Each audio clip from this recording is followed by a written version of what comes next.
இன்றைக்கி நம்ம ரொம்ப சிம்பிளாகவும் ஈஸியாகவும் செய்யக்கூடிய ஜீரா ரைஸ் எப்படி செய்யலான்னு தாங்க பார்க்க போகிறோம். இந்த ஜீரா ரைஸை வந்து நம்ம பாஸ்மதி ரைஸில் செய்யலாம், அப்படி இல்லைன்னா ஜீரக சம்பாவில் செய்யுங்க, ரொம்பவே டேஸ்ட் அதிகமாக இருக்கும். ஸோ இப்போது வந்து நம்ம அரிசி வந்து ஊற போட்டுக்கலாங்க. அரிசி வந்து நான் 1.5 கிளாஸ் அளவுக்கு எடுத்திருக்கேன். ஸோ 1.5 கிளாஸ் அரிசி ஜீரக சம்பா ரைஸ் எடுத்துருக்கீங்க. நீங்கள் பாஸ்மதி ரைஸில் கூட செய்யலாம். தண்ணி ஊற்றி ஒரு 2-3 தடவை நம்ம நல்லா வாஷ் பண்ணி எடுத்து தனியாக வச்சுக்கலாம்.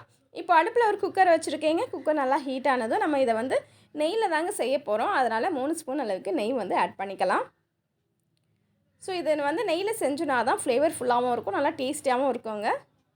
ஸோ 3 ஸ்பூன் அளவுக்கு நெய் சேர்த்துட்டு இது நல்லா மெல்ட் ஆகி வந்ததுக்கப்புறமா இது கூட நம்ம ஸ்பைசஸ் வந்து சேர்த்துக்கலாம். என்னென்ன சேர்க்கணும் அப்படின்னு பார்த்தீங்கன்னா, பட்டை, கிராம்பு, ஏலக்காய், இது கூட வந்து நான் ஒரு பிரிஞ்சில் எடுத்திருக்கேன், ஒரு மராட்டி மூக்கு எடுத்திருக்கேங்க. ஸோ இது சேர்த்துக்கலாம். ஸோ எந்த குவான்டிட்டி அளவுக்கு நம்ம செய்ய போகிறோமோ அரிசி, அதுக்கேற்ற மாதிரி நம்ம சேர்த்துக்கணும். லைட்டாக இது பொரிஞ்சு வந்ததுக்கப்புறமா காரத்துக்கு 3 பச்சை மிளகாவை நான் கீரி சேர்த்துருக்கேங்க. கூடவே சீரகம் 1.5 ஸ்பூன் அளவுக்கு சேர்த்துருக்கேன். ஸோ சீரகம் வந்து ரொம்பவும் பொரிஞ்சிடக்கூடாது, டேஸ்ட் வந்து ரொம்பவே மாறிடும். அதனால் லைட்டாக பொரிஞ்சு இந்த அளவுக்கு வந்ததுக்கப்புறமா டைரெக்டாக நம்ம இதில் வந்து ரைஸை வந்து ஆட் பண்ணிக்கணும்.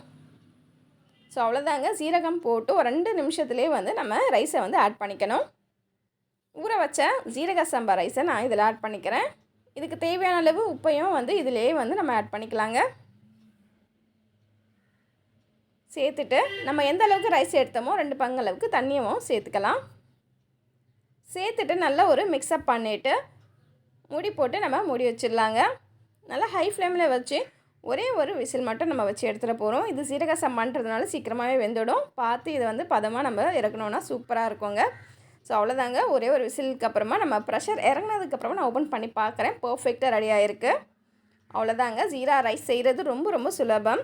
எந்த அளவுக்கு சுலபன்றதை நம்ம வீடியோலேயே பார்த்துருப்போம்னு நினைக்கிறேன்.